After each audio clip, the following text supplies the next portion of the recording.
ሊሆን አይችልም። ለምን ውይይት የምንመጣው መልኬን ላሳይ ሳይሆን እውቀቴን ላሳይ ነው። ክርስትና ምን እንደሆነ ላሳይ ነው። ሰውየውን የልክ ልሰጠው የሚመጣው እንጂ መልኬን ላይ አይደለም። አንደኛ መልክ ማየት መስፈርት ከሆነ ልጁን ሲዋይ ካሜራ ግልብጦ ነበር አላሳየንም ነበር፣ እሱ ጋር እንኳን ሲዋይ ማለት ነው። ይሄን ያዙልኝ። ወደ ሀሳቡ ስንመለስ ደግሞ ለምን በቪዲዮ አትወጡም የሚል ነገር ይነሳል። ማወቅ ያለባችሁ ነገር እኛ ንጽጽር ቋሚ ስራችን አይደለም። ሁላችንም የራሳችን ህይወት አለን። ተማሪዎች ነን። ቤተሰብ ጋር ነው ያለ ነው። ኦኬ ቤተሰብ ጋር ሆነን ተማሪ ሆነን በቪዲዮ መውጣት አንችልም። ለምን ከተባለ በቪዲዮ የምንወጣ ከሆነ ሰው ያውቀናል። ኖርማል ላይፋችንን ማስቀጠል አንችልም። ዛሬዘን በቪዲዮ መውጣት መስፈርት ኢቭን ከሆነ ድሮ ወጣ ነበር። ከፈለጋችሁ 2021 ላይ ነበራችሁ ታቁኛላችሁ በቪዲዮ የምወያየው። ነገር ግን ይሄ ነገር ከቀጠለ ማለት ወይም ደግሞ በቪዲዮ ወጣሁ ማለት ህይወቴ ወይም ደግሞ አሁን ላይፍ ላይ ተጽዕኖ ይፈጥራል። ነፃነት አይኖረኝም። በነፃነት ትምህርቴን ልማር አልችልም። ዛስ ዋይ። ነገር ግን ይህን መስፈርት ነው ካለ ይንገረን። መስፈርት ነው በቪዲዮ መውጣት ካለ ያው ኦኬ ከጨረሳችሁ ፖይንት እኔም እንትን ማለት ፈልጋለሁ። እሺ አንድ ቆይ ከመናገር በፊት በነገራችሁ ላይ እኔ በእኔ አመለካከት እንደዚህ አይነት ድቤቶች በቪዲዮ መሆን አለባቸው ብዬ አምናለሁ። የኔ መስፈርት ያለ ነው የኔ። እፎይ ግን መስፈርት ነው ካለ እንዳልኩ አሁን በመድረኩ ላይ ስማሙ ይችላሉ። በታይም በቀን በሰዓት መስፈርቶች ፕሪሬኩዚቶች ይኖራሉ አለ። ድቤተሮች ናቸው ሁለቱ ድቤት የሚያደርጉ ሰዎች ናቸው ይህን መስፈርት የሚያወጡት እንዲስማሙ ማለት ነው። ኤክስኪውዝ እንዳይፈጠር ላይክ አን ኤክስኪውዝ የሆነ ይሄን ነጭ ልብስ ለብሰና ኮፍያ አታርግ ምናምን ሳይሆን ላይክ የገባቸው የሆነ እንትን የሆነ ግን እኔ መሰለኝ ድቤት ነው ይወዳ እዚህ ላይ እኔ ስለማላውቅ ነው። አይ ያኛው ልጅ እኮ ሲናገር እኮ የከፈትኩት እኔ ኃላፊነት ወስዶ በምክንያት ወይ ስማ ገብቶኛል። በቃ ዘር ያዕቆብ ለሚ ኮንዳክት ለምን መሰላችሁ እኔ አሁን እንደዚህ አሁን የከፈትኩት ሪስክ እንዳለ ወስጄ ነው ያደረኩት። በቃ እና ምን እንደሚደርስብኝ ነው። እኔ አሁን ብዙ መንቀሳቀስ አልችልም እና ብዙ ነገር why don't ask me why because you know it hold on እኔ maybe because እኔ አሜሪካ ስለምኖር በዚህ ደረጃ ኦኬ ተረዳው። በነገር ላይ አንድ ነገር ልንገራችሁ። do you know that የብዙ ክርስቲያኖች ትላልቅ የሚባሉ ተደብቀው የሚያደርጉም አሉ ግን ሳይደብቁ እኔ ዋጋ በመክፈል ለምታምነው እምነት በክርስትና እስከ ሞት ድረስ ገባ አንዋይዝሊ ማድረግ የለብም ግን ዋይዝሊ እስከ ሞት ድረስ የምትሄድበት ነው። ዋጋ ተደብቀ ማድረግ ማለት ሪሊ ምንም ዋጋ አትከፍልም። አካዴሚክሊ ብሪሊየንት ብትሆንም you are not putting your life in danger. you're not putting በጣም ብዙ አይነት ሰው ነው ያለው። እንግዲህ የሰውን ሁሉ አእምሮ አንድ አይነት ነው ብለን ማለት አንችልም። አሁን እኔ የደረሰብኝን እኔ አውቃለሁ። ገብቶሃል? ስለዚህ መናገር የማይጠበቅ አሁን ምንድነው መስፈርትም አይደለም ሲጀምር። ማን ነው መስፈርት ያደረገው በዲቤት ጉዳይ?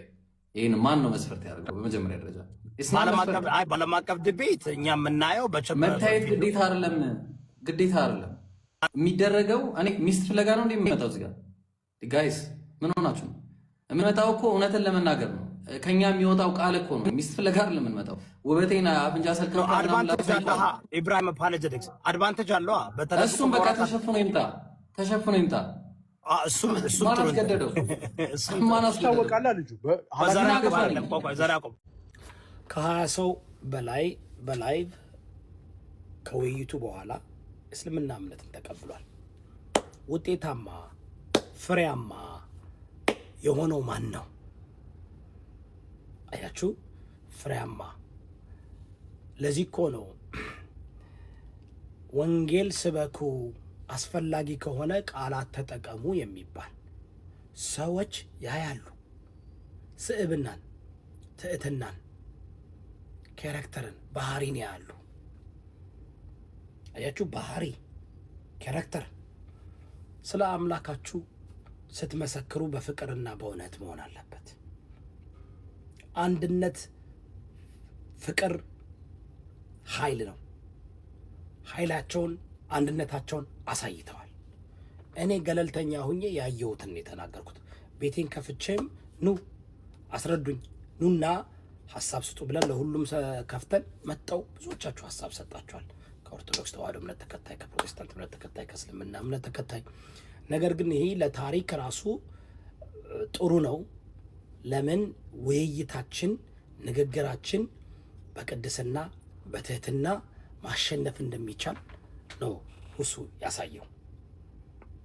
እፎይ ወንድማችን ስሜቱን መቆጣጠር ስላቃተው ምናልባት 2 ሰዓት 3 ሰዓት ስለጠበቀ ምናልባት ብዙ ነገር ሊሆን ይችላል። at the end of the day አያችሁ ካራክተር በጣም ኢምፖርታንት ነው። ባህሪ በጣም ኢምፖርታንት ነው። አንደኛው ባህሪው አሸንፏል። እውቀቱ ብቻ ሳይሆን ባህሪው፣ ጸባዩ እና ከዛ መማር አለብን ብዬ አስባለሁ። ሁላችሁ ኢትዮጵያውያን እንደ ኢትዮጵያዊ የባህሪ ለውጥ እናምጣ፣ የባህሪ ለውጥ እናምጣ። እኔን ራሱ አስተምሮኛል። እኔ ራሱ እንደዛ አይነት ባህሪ ያለኝ ወይ እንደዛ ሰው መንፕሌት ለማድረግ ሲሞክር ምን አይነት ነገር ነው ማሳየው ብዬ ራሴን መረመርኩኝና I'm speechless. ብዙ ስራ ይቀረናል። ኮንግራቹሌሽን ለእናንተ። እንኳን ሰዎች ወደ እስልምና እምነት በሰላም መጡ። ምንም ማድረግ አይቻልም። እንግዲህ ጥሪ አቅርበዋል። እንደገና ኢምራን የሚባል የእስልምና እምነት ወንድማችን እፎይ ከኔ ጋ ነው ውይይት ማድረግ የነበረበት። ጥሪያችን ተቀብሎ መጨረሻ ላይ ግን ኢምራንን አልቀበልም ሲል እኛም እያዳመጥን ነበር። ኢምራንን አልቀበልም እንዳታስገቡት እየተባለ ነበርና እፎይ ከኢምራን ጋር ለምንድን ነው መወያየት ያልፈለገው? አሁንም ትናንትና እኔ ቤት መጣው አቅርበዋለኝ። ትክክለኛ መድረክና ፍትሃዊ መድረክ ተዘጋጅቶ የድቤትን ፎርማት የጠበቀ ተዘጋጅቶ እፎይ ከኢምራን ጋር ውይይት ድቤት ያድርጉ ጥሪ አቅርበዋል። ነገር ግን ኃይለ ቃል መጠቀም ይህ መቋሸሽ መሳደብ ምናምን ሳይሆን ትክክለኛ እምነታችሁን የሚወክል በእውቀትና በስዕብና በተሞላ ውይይት ለማድረግ ፍቃደኛ ከሆንክ እፎይ የኔ መድረክ ክፍት ነው። ነገር ግን ከአንተ ጋር መወያየት የፈለገው ኢምራን ነው። እሱን ጥሪ ተቀብለ ቪዲዮ አይቼ ነበረ። ግን ትናንትና ደግሞ ከሱ ጋር ላለመወያየት በጣም ዳክ ስታደርጉ ነበረ። ለምን ዳክ እንዳደረጋችሁ አላውቅም። ይህን ጥሪ የምታቀርብ ከሆነ የምትቀበል ከሆነ ፍትሃዊና ሰላማዊ በሆነ መንገድ አወያይ ሀሳብ አይሰጥም። አወያይ በሰዎች እንትን መርጦ ምንድነው አዳልቶ አያወራም፣ አይናገርም። አወያይ ስራው ፎርማቱን ጠብቆ ህጉንና አውዱን ጠብቀው ሰዎች እንዲወያዩ ድቤት እንዲያደርጉ እንዲከራከሩ ማድረግ ነው። የፈለጋችሁት ክርክር ነው፣ የፈለጋችሁት ድቤት ነው።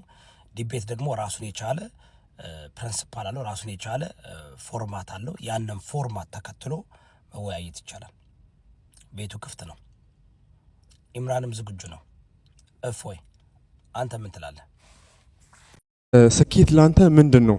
ለእኔ ስኬት ማለት የአላህና የነቢያችን ሰለላሁ ዐለይሂ ወሰለም መንገድ ዴይ ቱ ዴይ ላይፍ መኖር ነው።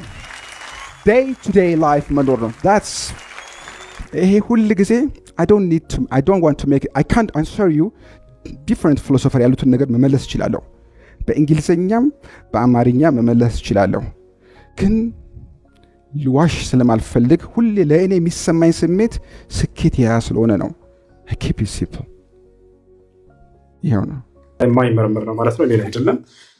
ቀጥል። ባረከላህ ጀዛከላሁ ሱም። እሺ እግዚአብሔር ጥፍር አለው ሲባል ጥፍሮቹ ያሉት እጆቹ ላይ እንደሆነ ላሳያችሁ። ቅድም ስለ ካደው ልጁ ማለት ነው። አብ ወልድ መንፈስ ቅዱስ ሆይ ከጥፍሮቻችሁ ጋር ተመሳስለው ላሉ ጣቶቻችሁ ሰላምታ ይገባል አለ። ስለዚህ የእግዚአብሔር ጣቱ ከጥፍሩ ጋር እኩል ነው which means ረጅም ነው። ሶስተኛ በክርስትና አስተምሮ አምላክ ይታዘላል፣ ታዝሎ ምድር ላይ ሰዎች ያደርሱታል። ማስረጃ ያው መጽሐፍ ተመልከቱ ምን ብሎ ያስቀምጣል? አባታችን ገብረ መንፈስ ቅዱስም በተራራ እየሄደ ሳለ ምን አገኘ? አምላኮችን አገኛቸው። ያ ፎቶአቸው ራሱ አለ ተስለው መጥተዋል። ይሄን ነገር አይመልሰውም መቼም። ስለዚህ መጽሐፎች አብዛኛው እንደዚህ ነገር ሲነሳበት ክሏቸዋል። ግን በክርስትና አስተምሮ አምላክ ይታዘላል። ኢቭን ምድር ላይ መጥቶ ይሄ ሰው ራቁቱን የሚሄድ ሰው አዝሏቸዋል። ያው እዚህ ጋር ማንበብ ትችላላችሁ። ሰዓት ለመቆጠብ አልፈዋለሁ። ተጨማሪ አምላክ ያርፋል በክርስትና አይ ቲንክ እሱን አላነሳውም። አረፈ ሲባል ምንድን ነው የሚለው አልመለሰውም ጭራሽ ነው። ያው ዘጸአት ምዕራፍ 31 እግዚአብሔር ምን አለ? እግዚአብሔር ሰማይና ምድርን ከፈጠረ በኋላ በሰባተኛው ቀን ከስራው ስላረፈና ስለተነፈሰ። ስለዚህ እግዚአብሔር አርፏል። ብዙ ፖይንቶች አሉ የያዝኳቸው፣ ግን ወንድሞች ሶሪ አንድ ይቀራል። እሱ ምንድነው እንትን የሚል ፖይንት ተነስቶ ነበር። ሰይጣን ወይም ደግሞ ጋኔን የሚል ነገር ተነስቷልና ጋኔኖች በእስልምና ያምናሉ፣ ስለዚህ ሙስሊሞች እኩል ናቸው የሚል ነገር አንስቷል። እንደዛ ከሆነ እኮ ሰይጣንና ጋኔኖች ተጠምቀው ክርስቲያን ናቸው፣ ክርስትና ያገለግላሉ። ምሳሌ ገድለ ተክለ ሃይማኖት ሙሉ እናንተ አንብቡት። ያው ሰዓት ለመቆጠር ለፈውና እዚህ ጋር ይላል አባታችን ተክለ ሃይማኖት ወስዶ ገርዞ ወደ ፍጹም ክርስቲያንነት ለወጠው አለ። ይሄ ሰው ሰይጣን ነበር መጀመሪያው፣ ሰይጣን ይታያቸዋል እዚህ ጋር። ስለዚህ ሰይጣን በክርስትና ተገርዞ አገልጋይ ሆኗል። ጨረስን። በተጨማሪ ቤተክርስቲያን እያገባ እንደሚያገለግል እዚህ ጋር መመልከት ትችላላችሁ። ስለዚህ ጋኔን ላይ ያለውን በዚህ እንመተዋለን ማለት ነው። የቀረ በጣም ሁሉም ጀዛከላሁ አብዛኛውን መልሰዋል። ግን እንደው ጀስት ሐሳብ ያልተነሳበት አጥማሚ ላይ እግዚአብሔር አጥማሚ የሚለው ነገር አልተረዳም። የሚያጠመው ሰይጣን ከሆነ መጽሐፍ ቅዱስ ላይም እግዚአብሔር ሰዎችን ያጠማል። ያው የእግዚአብሔርን ስራ ተመልከት አለ። እሱ ጠማማ ያደረገውን ማን ያቀነዋል አለ። ስለዚህ እግዚአብሔር ያጠማል። የሚያጠመው ሰይጣን ከሆነ በተዘዋዋሪ እግዚአብሔር ሰይጣን ነው ማለት ነው። ጀዛኩሙላ። ቀጥሎ ወንድሞች። ሳላህ አቡኪ ያስገባኝ እያለ ነው። እሺ ሜንሽን ያደርገኝ እያለ ነው። ፍላወር ላክልኝ አቡኪ፣ አንድ ፍላወር ላክልኝ ወይ የሆነ አንበሳ ነገርም ካለ እሺ። ፍላወር ነገር ላክ አንድ ጊዜ። ሌላ ወንድም ይቀጥል። እስከዛ ማን ነው ተረኛ? ሀሳብ መስጠት ይችላለሁ እኔ። ትልቁ ላይ ታረጉላችሁ። ሻሃዳ የምትልጃለች አስገብቻት ስጧት እያለች ነው አንዱ አድሚን። ከቻላቸው አስገባትና ሻሃዳ ስጇት። ኦኬ እሺ።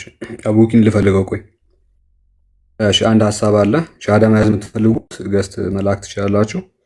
እሺ። ትልቁ ላይ እንዴት ነው ማድረገው? አድሚኖች አስፉኝ እስኪ። አቡኪ ጊፍት መስጠት አልችልም አለ። ሜንሽን ነው ማድረግህ ይሄን እያለ ነው። እሺ እሺ።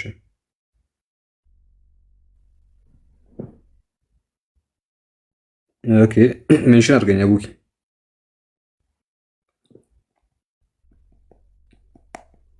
እሺ ሜንሽን አድርገኝ። እያየሁት አይደለም አቡኪ ወይ ገስት ላክ። እቺን ሀሳብ ላሳያቸውና ኦኬ ኦኬ ቴንክ ዩ አሁን አይቼዋለሁ። ይሄው ልክ ይላል። እሺ እንግዲህ ወገናችን ቅድም ምንድን ነው ያነሳው መሰላችሁ? ሰይጣን ያጠማል ተብሏል። ከዛ አላህ ደግሞ ያጠማል። ስለዚህ አላህ ሰይጣን ነው ብሎ ሲናገር ነበረ። ነገር ግን በመጽሐፉ ይሄ ወገናችን አንዳች ነገር እንደማያውቅና የገዛ መጽሐፉን አንብቦ እንደማያውቅ አንድ ሀሳብ ልስጣችሁ። እሱ በሚሄድበት አርጊውመንት መሰረት የገዛ አምላኩ ሰይጣን እንደሆነ እናሳየው። እንዴት ነው የምናሳየው መሰላችሁ ጋይስ? ተመልከቱ። መጽሐፈ ሳሙኤል ካለ ምዕራፍ 24 ቁጥር 1 ላይ እንዲህ ብሎ ይናገራል። እግዚአብሔር እንደገና በእስራኤል ላይ ተነሳ ወይ ስለተቆጣ በዳዊት አማካይነት መከራ እንዲመጣባቸው አደረገ። እግዚአብሔር አለ ማን? እግዚአብሔር ዳዊትን ሄደ የእስራኤልንና የይሁዳን ሕዝብ ቁጠር ብሎ አለው ብሎ ይናገራል። ማን? እግዚአብሔር ራሱ። እዚህ ቦታ ላይ እግዚአብሔር ዳዊትን ሕዝበ እስራኤልን እንዲቆጥር እንዳንቀሳቀሰው እንረዳለን። ይህንን ከተረዳችሁ እዛው መጽሐፍ ላይ ማለት ነው መጽሐፍ ቅዱስ ላይ መጽሐፈ ዜና መዋዕል ምዕራፍ 21 ላይ ሰይጣንም በእስራኤል ላይ ተነሳ እስራኤልንም ይቆጥር ዘንድ ዳዊትን አንቀሳቀሰው ይላል። ዳዊትን ያንቀሳቀሰው ማን ነው ይላል?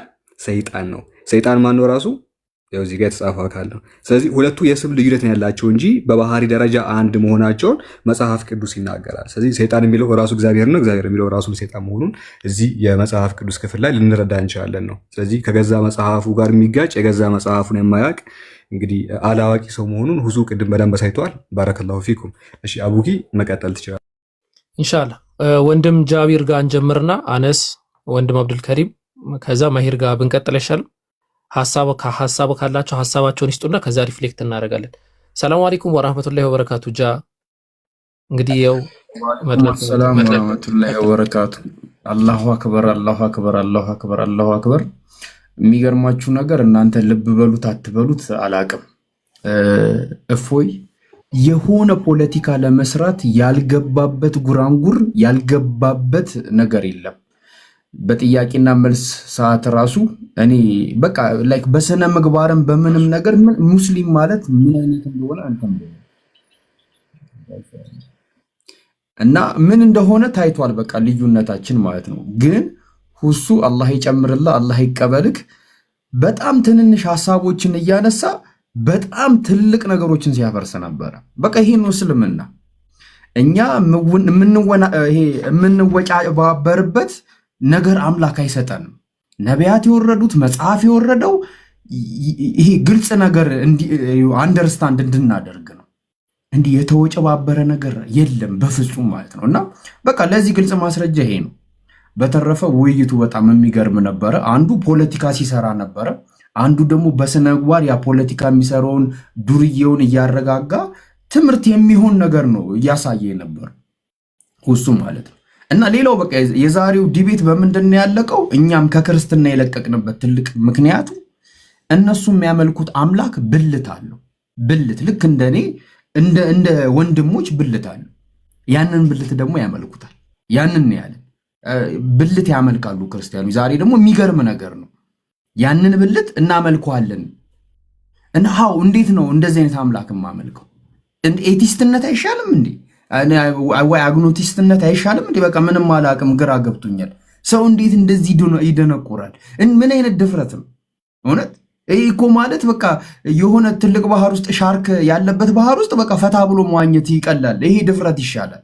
እንዴት አምላኬ እንደኔ አይነት እኔ ልክ እኔ እንዳንጠለጠልኩት አይነት ብልት አለው፣ እሱንም ብልት ደግሞ አመልከዋለሁ ብሎ ማመን እኔ እንጃ እንዴት እንደሆነ ነው ያለ። በቃ እኔ ሌላው እንደዚህ ነው እንደዛ ነው ምናምን ነገር እና አንድ ነገር አለ አሁንም ማወቅ ያለባችሁ ሙስሊሞችም ክርስቲያኖችን፣ እኛ አምላካችን አላህ የኛ ጭንቅላት ትንሽ ስለሆነ የኛ ጭንቅላት የተወሰነ ስለሆነ ሁሉን አዋቂ ስላልሆነ እኛ ስለ አምላካችን የነገረንን ብቻ ነው የምናውቀው። ገባችሁ አይደል? ለምሳሌ እኔን ታቁኛላችሁ፣ ተው አላህን ተውት፣ እኔን ታቁኛላችሁ። እምታቁኝ ግን እኔ እስከነገርኩላችሁ እስከገለጽኩላችሁ ድረስ በአካል ያየን ጃቢር እንደዚህ ነው እንደዚህ ነው፣ ያላየኝ ሳናቅም ወንድ ነው እንደዚህ ነው ብላችሁ ያወቃችሁትን ትናገራላችሁ እንጂ ያልተነገራችሁትን ያላያችሁትን እንዴት አየን ብላችሁ ትፈላሰፋላችሁ። ገባችሁ? እስልምና ይህንን ያጠራው ስለ አምላክ መፈላሰፍ እንደዚህ ነው ምናምን የለም በፍጹም። ምንድን ያለው የተነገረንን በተነገረን ልክ እናጸድቃለን። እና ይሄ ነው ያለው ነገር። አላሁ አክበር አላሁ አክበር አላሁ አክበር። ዛሬም ላይክ ዲናችን ከፍ ብሏል። አልሐምዱሊላህ። ከሰማነው ተጠቃሚ ያደርገን። ክርስቲያኖች አስቡበት። እኛም ቆም ብለን አስበንበት በጣም ብዙ ጠይቀን ተመራምረን እስልምና የነቢያት መንገድ እንደሆነ አውቀን ነው ወደ እስልምና የመጣ ነው። አልሐምዱሊላህ። አሁንም በእርግጠኝነት እየተራመድን እና ቀጥሏል። አርዝም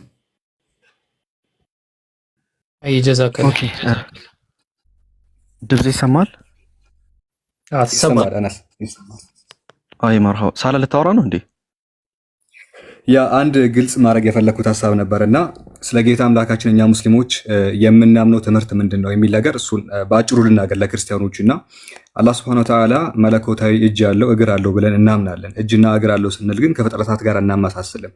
ይህን ለምን እንደማናመሳስል ልንገራችሁ። ቁርአን ሲናገር ማለት ነው፣ ሁላችሁም በደንብ ስሙ ክርስቲያኖችዬ። ምን ይላል? በሱረቱል ሹራ ላይ ምዕራፍ 42 ከቁጥር 11 ጀምሮ ለይሰ ከሚስሊሂ ሸይኡን ወሁወ ሰሚዑል በሲር ይላል። የሚመስለው ምንም ነገር የለም አለ። እርሱን የሚመስል ምንም ነገር የለም። ማንን? ጌታ አምላካችንን። ጌታ አምላካችን ከፍጥረተ ዓለሙ ጋር አይመሳሰልም። ፍጥረተ ዓለምም ደግሞ አላህን አይመስልም። አይታችሁ የሚመስለው ምንም ነገር የለም አለ። እንደውም በሱረቱል ኢኽላስ ላይ ወለም የኩን ለሁ ኩፉወን አህድ ይላል። ለእርሱም አንድም ቢጤ ወይ ደግሞ አምሳያ የለውም አለ። ይሄ ማለት ጌታ አምላካችን እጅ አለው ስንል የጌታ አምላካችን መለኮታዊ ፊት አለው ስንል ፊቱ ምን አይነት ነው ቢባል አላየነውም። የጃቢርን ፊት ብትጠይቁን ጃቢር ምንድነው የሚመስለው ካላችሁኝ ማለት ነው ጃቢር እንደዚህ ይመስላል። ምክንያቱም ስለማቀው የተገለጸልኝን እኔ ስለ ጃቢር የማቀውን ነገር ልነግራችሁ እችላለሁ። ጃቢር አጭር ነው፣ ጃቢር ረጅም ነው፣ ጃቢር ቀይ ነው፣ ጃቢር ጥቁር ነው፣ ጃቢር ቀይ ነጭ ነው እያልኩኝ ስለ ጃቢር ምን ላደርግላችሁ እችላለሁ? ልዘረዝርላችሁ እችላለሁ። ነገር ግን ስላላያችሁት ጌታ ስላላያችሁት ፈጣሪ ግን እጁ ምን ይመስላል ካላችሁ የተገለጠ ነገር የለም ነው። ከፍጥረታት ጋር የማይመሳሰል መሆኑን ልንረዳ ይገባል ነው። ይህንን ቀደምት የቤተ ክርስቲያን አባቶች ስለ አምላክ ሲጠየቁ አልተገለጠም ይሉ ነበረ። ይውላችሁ ቀደምት የቤተ ክርስቲያን አባቶች ክርስትናን ፈጥረው እዚህ ያደረሱ ሰዎች ማለት ነው። ክርስትናን ፈጥረው በጉባኤ ደረጃ በስብሰባ ደረጃ ክርስትናን ያቆሙ ሰዎች ከነሱ መካከል አንዱ አትናቴዎስ ይባላል። ቅዱስ አትናቴዎስ የሚባል የቤተ ክርስቲያን አባት አለ። የዛሬውን ስላሴ እንዲሁ ደግሞ የተለያዩ ትምህርቶችን ቢውልድ አድርጎ ዛሬ ባለው መልኩ የፈጠረ ሰው ነው። ማን? ቅዱስ አትናቴዎስ። ቅዱስ አትናቴዎስ ስለ አምላኩ ሲጠየቅ ምንድነው አልተገለጸም ይል ነበረ። ስለ አምላኩ ይጠየቃል፣ አልተገለጸም። ስለ አምላኩ ይጠየቃል፣ አልተገለጸም። የቱ ጋ ነው እንደዛ ያለው? ሃይማኖተ አበው ዘቅዱስ አትናቴዎስ ምዕራፍ 1 ቁጥር 30 ላይ ምን አለ? መርምሮ ማወቅ ግን አይቻልም እናምንበታለን እንጂ አለ። ለእግዚአብሔር አይን ጆሮ ወይ ኡስታዝ ይቅርታ ሻሃዳ እያሉ ነው እና ኮሜንት ላይ ከቻላቸው አድሚኖች አስገባቸው። በቃ ሳላ ትምህርትን ቀጥል እናስይዛቸዋለን። አድሚኖች አስገባቸው። አየሽ ቅዱስ አትናቴዎስ ምን አለ? ቅዱስ አትናቴዎስ ልክ ሁሱ እንዳለው ነበር ያለው። ሁሱ ስለ ጌታ አምላክ ያልተገለጸው ነገር አልተገለጸም ነው ያለው አይደለ? ቅዱስ አትናቴዎስ ምን አለ? ይኸው ሃይማኖተ አበው ምዕራፍ 1 ቁጥር 30 ክርስትናን የፈጠረላችሁ ሰውዬ ማለት ነው። ስላሴን ሼፕ አድርጎ እዚህ ያደረሰው ሰው ምን አለ? የአዲስ ኪዳን መጽሐፍቶቻችሁን በዚህ ደረጃ የቀነነው አካል ምን አለ? መርምሮ ማወቅ ግን አይቻልም እናምንበታለን እንጂ ለእግዚአብሔር አይኑ፣ ጆሮ፣ እጅ፣ እግር እንዳለው የተነገረው ሁሉ ስለ እግዚአብሔር የከበሩ በመጽሐፍት የተጻፉ ሁሉ የታመነ የተረዳ ነው የተናገርነው ስለ እግዚአብሔር ምን አለው? ለእግዚአብሔር አለው እጅ እግር አለው። ነገር ግን አይመረመርም፣ ከዛስ አይታወቅም አለ። ይሄንን ቅድም ሁሱ ተናግሯል። ሁሱ ራሱ የተናገረውን ቅዱስ አትናቴዎስ ተናግሯል።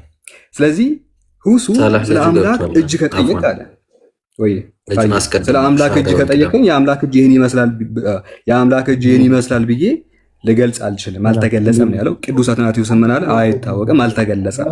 ስለዚህ እንዲህ ብሎ መናገር የገዛ የቤተ ክርስቲያን መጽሐፍቶቻችሁ ሊቃውንት የተናገሩ ገብቷል። ሁሱ አናግር። ሰላም ነው አቤል፣ እንዴት ነህ? ሁሱ እንዴት ናችሁ? አለን አልሐምዱሊላህ። ማን ነው?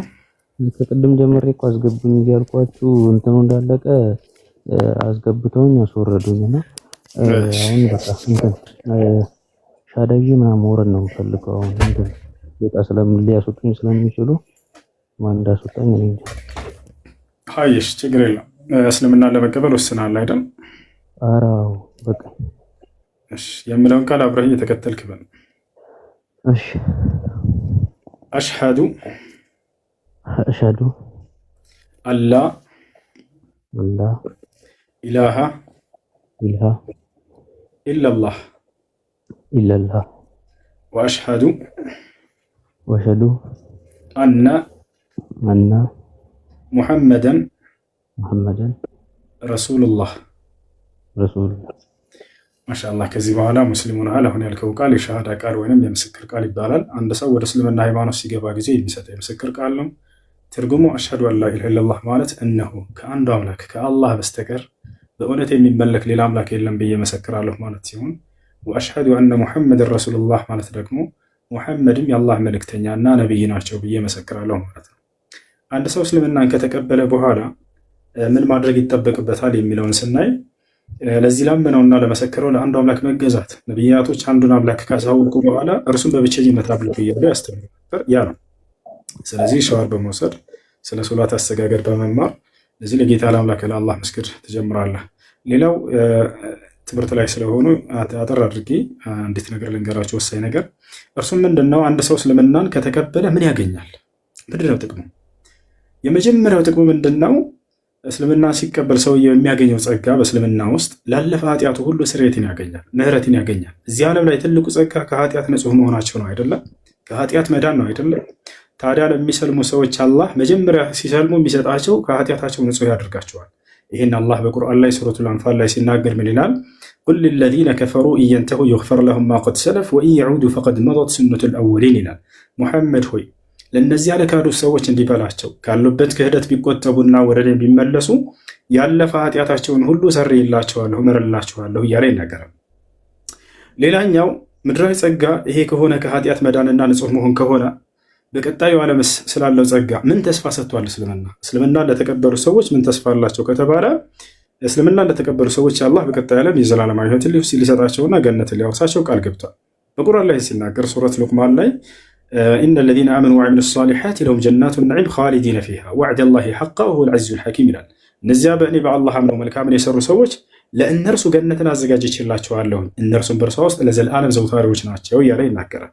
ይህ ነው እና እንኳን ወደ ታላቁ አመሰግናለሁኝ። ሁላችሁ እንትን አመሰግናለሁ። ብቻ እንትን ማለት አሁን እንዴት እንደሆነ ታውቃለህ። በጣም ብዙ እንትን ብያለሁኝ እና እንዲህ ነው የማይባሉ ነገራቶች እና ብቻ እኔ እንጃ መስለም የሆኑ በውስጥ ጻፍልኝና ሀቢቢ የተለያዩ ነገራቶች ካሉ እናወራለን። እሺ ለእኔ ጻፍልኝ በውስጥ ትምህርቶችን ምናምን እንድትከታተል እዚህ ያሉት ልጆች ፎሎ አድርጋቸው፣ አቡከርን ፎሎ አድርገውና እንትን በለው ከዱኛችን በውስጥ ያግዘዋል፣ ያበረተዋል። አብሽር። እሺ ብላኪ እንዴት ነሽ? ሰላም ብያለሁ። ሰላም ኡስታዝ። እኔ እንኳን የገባሁት በጣም ላመሰግንና ስርዓትህን ላድንቅ ነው። እናመሰግናለን። የምር ከልብ ማለት ነው። ቶማት ማለት እግዚአብሔር ያክብረ። በጣም ቀጥልበት። ትዕግስትና ስነስርዓት፣ ስነ ምግባር በጣም ሪስፔክትፉል እና አመሰግናለሁ። እና ትምህርታችሁን ልሰማ ነው። በዚሁ ዛሬ ነው ፎሎ ያረኩክ ንግግርህን ምናምን አዳምጬ እና ደስ ይል ነበር። ቆንጆ ነው። አስተምሮታለሁ ካለሁበት እምነትም አንጻር የራሴንም እንዳቅ ነው ያደረገኝ እና ቴንኪዩ እናመሰግናለን። እሺ ሮቤል የሚለው ስም ባይቀየር ማነው አቤል የሚለው ስም ባይቀየር ችግር የለውም። ከአዳም ልጆች ከአደም ዓለይሂ ሰላም ልጆች መካከል አንደኛው ልጅ ነው። ስለዚህ ችግር የለውም። አንዴ እንትን ካረጉ እንትን እንዳይሉት ይቅርታ፣ ወይ ካረጉም እንትን ይበሉት ቤተሰብ ምናምን ሊያዩ ይችላል። አብሽር፣ ችግር የለውም። በቃ ፎሎ ልጆቹ ፎሎ አድርጋቸውና እንትን በላቸው። እሺ ከታች ሆነ አዳምጥ። ምናልባት የሚያውቀው ሰው ካለ ችግር እንዳይፈጥርብህ አናግረኝ በውስጥ። እሺ አቢል አናግረኝና አስገባለሁ ሰው ጋር ምናምን አገናኛለሁ። እሺ እንትን እንዳይሉት ነው አሁን ነገ ምናምን ቤተሰብ እንዳይሉ ችግር የለውም። አብሽር አናግረኝ እኔም በውስጥ አንተ መውረድ ትችላለህ። አይ ኢንሻአላህ ፕላን የሚለው አካውንት ፕላን የሚለው አካውንት። ሰላም እንዴት ነህ? አለን ሰላም ነው። እሺ ሙስሊም መሆን ፈልጌ ነው። ማሻአላህ። እሺ እስልምና ለመቀበል ፈልገሃል? እሺ የምለውን ቃል አብረህ እየተከተልክ በል። እሺ አሽሀዱ አላ ኢላሃ ኢለላህ أشهد وأشهد أن محمدا رسول الله ما شاء الله። ከዚህ በኋላ ሙስሊም ሆናል። አሁን ያልከው ቃል የሸሃዳ ቃል ወይንም የምስክር ቃል ይባላል። ማንኛውም ሰው ወደ እስልምና ሃይማኖት ሲገባ ጊዜ የሚሰጠው የምስክር ቃል ነው። ምስክርነቱም ስለ አምላክ ስለ አላህ እና በዘመኑ ስለተላከ ነብይነት ነው። ከአላህ ሌላ አምላክ የለም ብዬ መሰክራለሁ። ሙሐመድም የአላህ መልእክተኛና ነብይ ናቸው ብዬ መሰክራለሁ ማለት ነው። ፎሎ አድርጋቸው። እነዚህ ልጆች በውስጥ ያገኘዋል፣ ትምህርት ያስቀጥለዋል። እሺ ሙስሊም ጓደኛ ካለ ስለ አስተጋገድ እንዲያስተምርህ ዘንድ አናግረው። ሶላት መስገድ ትጀምራለህ፣ ትምህርት ከእነርሱ ጋር ትከታተላለህ። ጠንክር፣ በርታ ወንድሜ። እሺ ዝም ጓደኛዬ ሙስሊም ነው አጠገቤ። ማሻአላህ በቃ ያስተምርሃል፣ ቀላል ነው። እሺ ስለ ሶላት አስተጋገድ አስተምረኝ በለው፣ ያግዛል። እሺ ቀጥሉ። ሳላህ ይቅርታ። እሺ ሃኒ ሰላም፣ እንዴት ነሽ?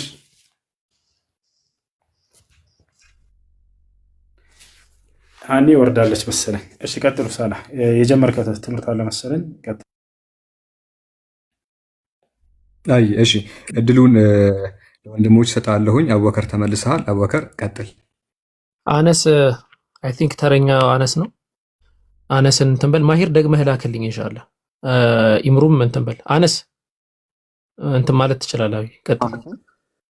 ትሰማለህ። ቀጥል።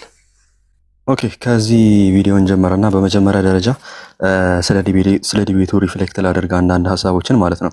ያው ስለ ዲቤቱ አጠቃላይ በመጀመሪያ አላሁ አክበር፣ እንኳንም ሁሱ አላህ ይጨምርለት ትዕግስት፣ የሁሱን ትዕግስት እስልምና ወይ ሁሱ ካለህ ባለ 10 ብታረገው ይሻላል። ሁለት ተጨማሪ ሰዎችን እንድናስገባ ባለ 10 አድርገው አዩቢ። ያ ገስቱን እሺ መርሐባ። ከዛ ሙቤና ኢምራን ጊፍት አንዴ ስጡኝ። አንዴ ደግማችሁ ኢምራን ወጥተህ ተመለስ። እንደዚህ ነው ነው አይደለም? ቆይ አንዴ እንትና ወይ ያሳየው አነስ ሁለት ሰዎች ጎን ለጎን ያሉበት ይችኛው ማለት ነው። ማሻአላህ በቃ ሙቤና ኢምሩ አንድ ጊፍት ስጡኝ ላስገባችሁ። መስለም የሚፈልጉ አሉ አስገባቸው እያሉ ነው አድሚኖች። እነሱን እንዲሻዳ እንዲይዙ አስገባቸው። ሌሎቻቸው ደግሞ ትምህርታቸውን ቀጥሉ። ባረከላሁ ፊኩም። እሺ ሻሃዳ የሚል ኮሜንት ላይ አስገባቸው። እሺ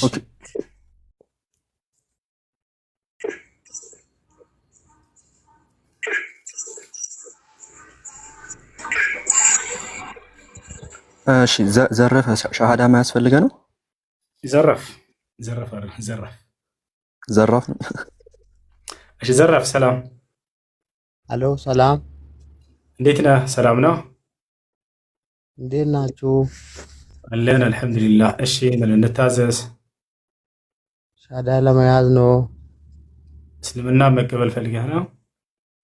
አዎ። እሺ የምለውን ቃል አብረህ እየተከተልክ በል። እሺ አሽሃዱ አላ ኢላሃ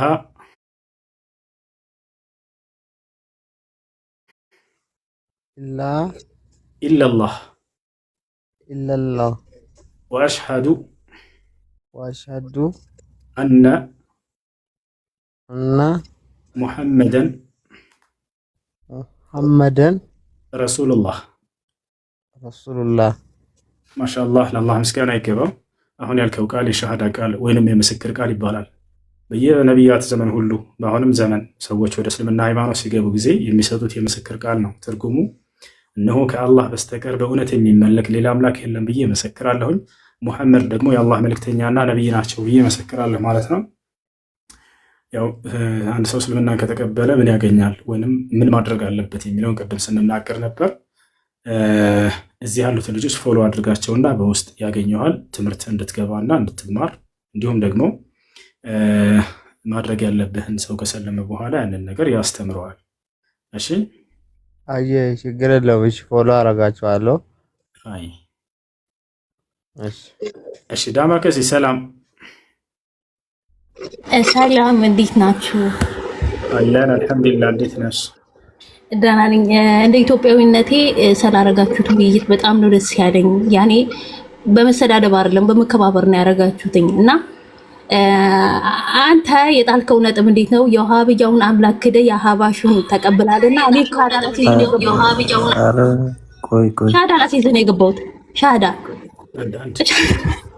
አንዳንድ ተወት። አንድ ጊዜ ትምህርታቸው ጊዜ እንትን እንዳትይባቸው። ቀጥይ ሀሳብሽን ላስጨርስ። እሺ አሁንም ግን በጸሎት ነው ማስተናገዳችሁ። ቀጥይ ሀሳብሽ።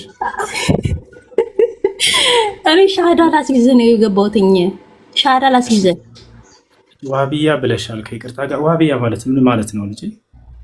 ዋሃብያ ማለት አራጅ፣ አረመኔ፣ የሰውን አንገት የሚቀነጥሱ አመጣቻለሁ። ተረጋጋ፣ ማስረጃ አመጣላለሁ፣ ግን እንዳታወርድ። ጊዜውን እንድንጠቀምበት እዚህ ቁም ነገር ያለው ትምህርት ስለያዝን ማስረጃ ሳይና አሁን ለተናገርሽ። እሺ በጀመሪያ እሺ አመጣልሃለሁ። አራጅ እንደሆናችሁና ገዳይ እንደሆናችሁ አመጣላችኋለሁ። ግን ማለት ምን ማለት ነው? እሺ ማስረጃ ስታመጪ ታወሪያለሽ። እሺ ከይቅርታ ጋር ልጆች ቀጥሉ። እሺ እሺ ኢየሱስ ሰላም፣ እንዴት ናችሁ? ሰላም፣ ደህና ነሽ? ደህና ነኝ። አለን። እሺ መስለም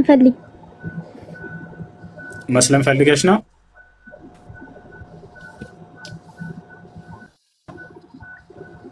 አዎ።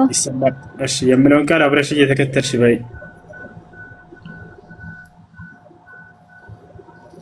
እሺ አሽሃዱ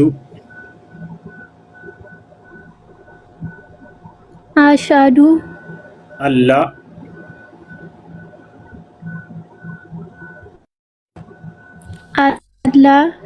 ኢላሃ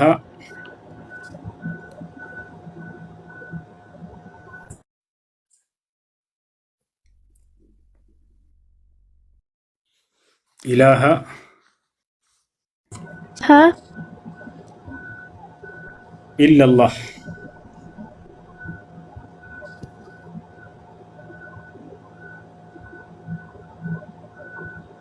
አይሰማም?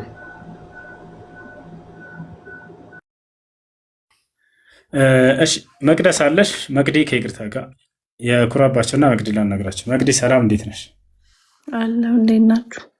አለን አልሐምዱሊላህ። እስልምናን መቀበል ፈልጌ ነበር። እሺ ማሻአላህ። የምለውን ቃል አብረሽ እየተከተልሽ በይ። ኦኬ። አሽሃዱ አሽሃዱ አላ አላህ ኢላሃ ኢለላህ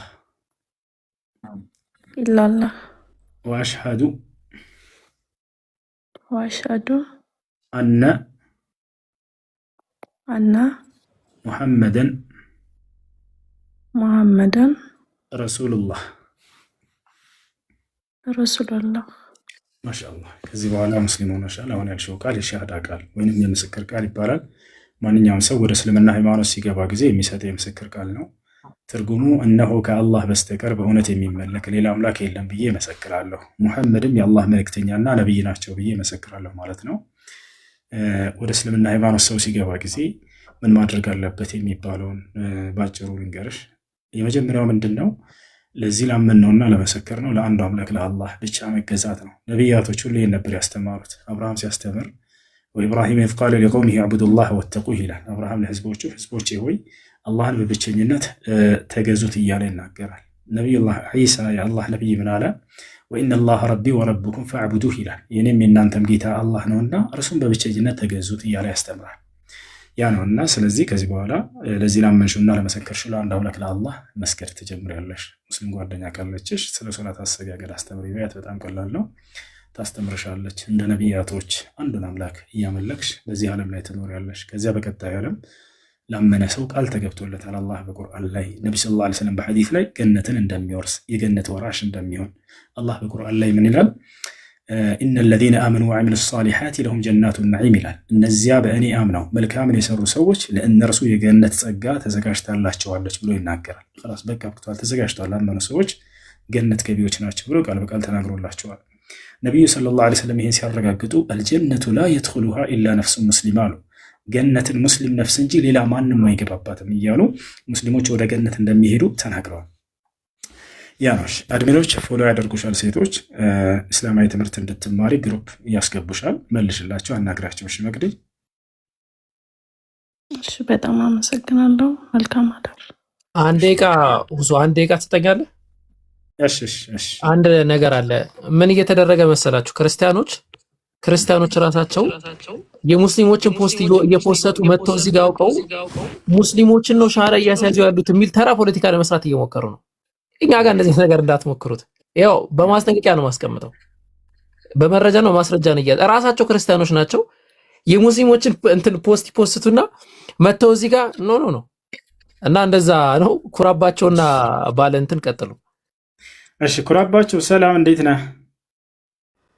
እሺ እንዴት ናችሁ? ሰላም ነው አለን አልሐምዱሊላህ። ማን ነው? ደህና ነኝ። እሺ መርሐባ። የምለውን ቃል አብረህ እየተከተልክ በል። አሽሃዱ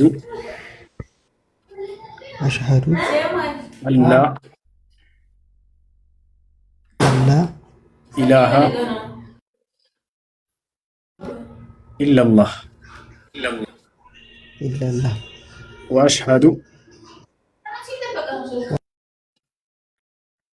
ሚዩት አድርገውታል። ወአሽሃዱ አነ ሙሐመደን ረሱሉላህ። ማሻአላህ። ምን ስናገር ቅድም ሰምተሃል፣ ምን እንደሚያገኝ አንድ ሰው ከሰለመ እንዲሁም ምን ማድረግ እንዳለበት ጊዜያችንን ለመቆጠብ ስንል ትምህርቶቹን እንድንከታተል ዘንድ ወንድሞቻችን እዚህ ፎሎ አድርጋቸው። በተለይ አቡከር የተባለው ልጅ ግሩፕ ያስገባቸዋል ከሰለማቸው በኋላ። እንዲሁም ሳላ ሁላቸውም አነስም ፎሎ አድርጋቸውና ወደ ግሩፕ እንድትገባ ያደርገዋል። ትምህርት ትከታተላላችሁ። እሺ ሌላ ኦብሳ ማን? እሺ ቀጥሉ። ሻሃዳ የሚይዙ ሰዎች ካሉ ትነግሩናላችሁ። ቀጥሉ ልጆች። ኢንሻአላህ ሰው ደግሞ ዝም ብላችሁ አታስገቡ። ሰው ዝም ብላችሁ አታስገቡ። እኔ ያለው ሳላህ አለ ኢንሻአላህ እኛ እንቆጣጠረዋለን። እንደውም ሌላ ሰው ማንም ሰው ዝም ብላችሁ አታስገቡ። ስላያችሁና ገስት ስለላከ ዝም ብላችሁ ሰው አታስገቡ። ሰውም አታወርዱ ፕሊስ፣ ከይቅርታ ጋር ማለት ነው። አሁን ማለት ነው ወንድም አነስ አለ አይደለ? ማሂርና ላክ አለሁ። እሺ ትቀጥላለህ። ከይቅርታ ጋር የፍላወር ምልክት ያለ ሰላም እንዴት ነህ? ወይንም ሰላም እንዴት ነሽ? ይሰማል? ይሰማል ወይ? የአበባ ምልክት ያለ ይሰማል ወይ? እሺ ቀጥሉ ልጆች ቀጥሉ። አይ ኢንሻአላህ አነስ ካለ ኢንሻአላህ ሰዓትም እንትን እያለ ስለሆነ ቀጥል። አውርዱት ፍላወር ምናልባት ለፖለቲካ እንትን ሊሆን ስለሚችል ቀጥል አነስ። ኦኬ ያው ዛሬ ስለነበረው ውይይት አንዳንድ ሪፍሌክሽኖችን ልስጥንና ከዛ በኋላ ቀጥታ ወደ አንድ ጉዳይ እንዲልሸፍነው መጀመሪያ የሆነ ሰርፕራይዝ ስላለኝ ወደ ሰርፕራይዙ አልፋለሁ ማለት ነው። ምንድነው ዛሬ ልላችሁ የፈለገው ዛሬ ያየንበት ምንድነው የሁሱ ምን ያህል ትዕግስተኛ እንደሆነና ትዕግስቱን ያየንበት ዛሬ ማለት ነው። ምን ያህል ትዕግስተኛ እንደሆነ ምን ያህል የሙስሊሞችን ስብዕና የታዘብንበትና የክርስቲያኖችንም ስብዕና ያየንበት ነውና እዚህ ጋር የመጡ ሰዎች የሚሰልሙበት ምንን አይቶ የትኛውን አስተምሮ አንድ ሰው ትክክለኛን አስተምሮ ከያዘ የሚሳደብበት የሚዛለፍበት ምንም አይነት ምክንያትም እንደሌለ በዚሁ የሚረዱበት ነው ማለት ነው። ሶ ኤኒዌይ የሚመጣው ሳምንት መጪው ሳምንት ግንቦት 12 ላይ ይሄንኛው ውይይት ይካሄዳል። እዚህ ጋር የምትመለከቱት ማለት ነው። እዚህ ጋራ 3 ፕሮቴስታንቶች አሉ። እዚህ ጋራ ደግሞ እኛ ወንድሞች አለን ማለት ነው። ከላይ የምትመለከቱት ወንድም አብዱል ከሪም አለ። ከስር ደግሞ ወንድም ኢብሮ አለ ማለት ነው። ኡስታዝ ኢብራሂም ማለት ነው። ከዛ በኋላ ነው ያለው።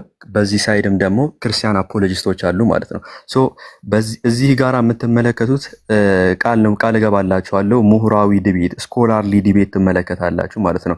ምሁራዊ ወጥ ያለው ዲቤት እንደምትመለከቱ ቃሌ ነው። ሶ ይሄንን ዲቤት በዚሁ ጋብዛችኋለሁ።